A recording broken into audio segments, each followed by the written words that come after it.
गांव सीतापुर में रात बहुत गहरी हो चुकी थी। चारों तरफ सन्नाटा था, जैसे किसी ने सारी आवाजें चुरा ली हों।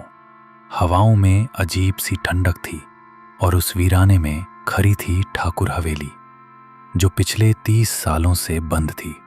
लोग कहते थे कि उस हवेली में एक दुल्हन मारी गई थी, उसकी शादी की रात ही, और तब से वो अपनी अधूरी शादी और कत्ल का बदला लेने वापस आती है। उस रात शहर से 4 दोस्त आए, एक पुरानी जीप में, गांव वालों को बिना बताए। जीप के ब्रेक ची ची करते हुए रुके।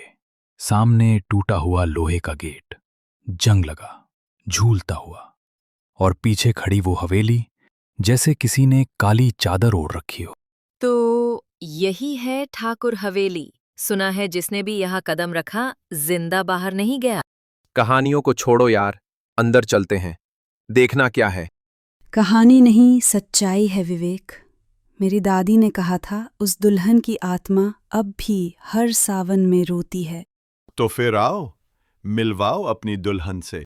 चारों ने गेट को धक्का दिया। आवाज सुनकर पास के पेड़ों से एक उल्लू उड़ गया। सब चौंक गए। अंदर की जमीन पर सूखी पत्तियां, टूटे फर्श, दीवारों पर काई। हवेली के दरवाजे पर बड़ा सा ताला जड़ा था।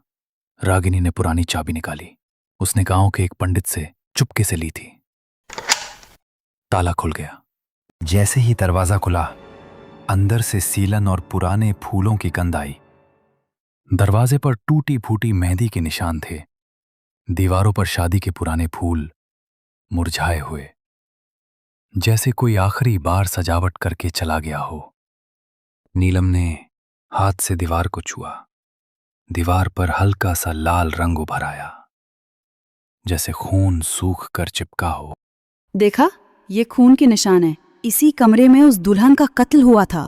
ओवर ड्रामा मत करो नीलम, ये दीवारें पुरानी हैं, सीलन है बस। आदित्य पीछे खड़ा था। उसने दीवार पर हाथ लगाया, तभी उसे लगा किसी ने उसकी गर्दन छुई। वो झटके से पलटा, कोई नहीं था। रागिनी ने मोबाइल का टॉर्च ऑन किया। अंदर दीवार पर एक पुराना नक्शा लटका था। उस पर लिखा था तहखाना। रागिनी ने इशारा किया, नीचे जाना होगा। कहा जाता है चंपा की लाश अब भी तहखाने में दबी है। विवेक, तहखाना? तुम पागल हो गई हो रागिनी। अरे यहां सांप छुछंदर होंगे। चलो बाहर चलते हैं।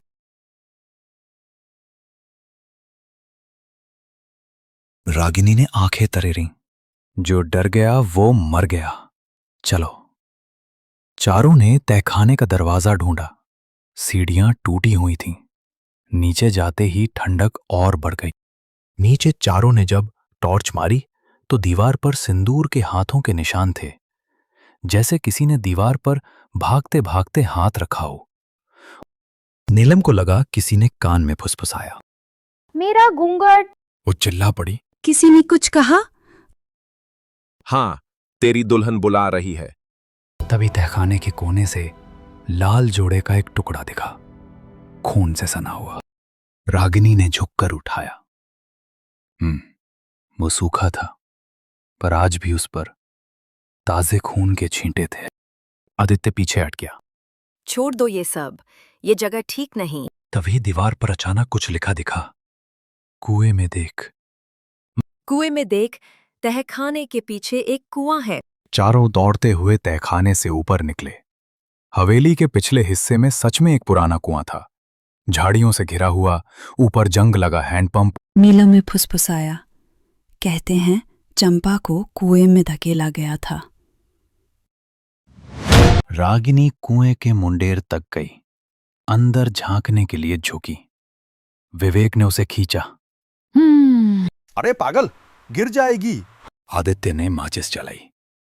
एक जलती तीली कुएं में फेंकी। अंदर से बस गहरी काली सुरंग। फिर अचानक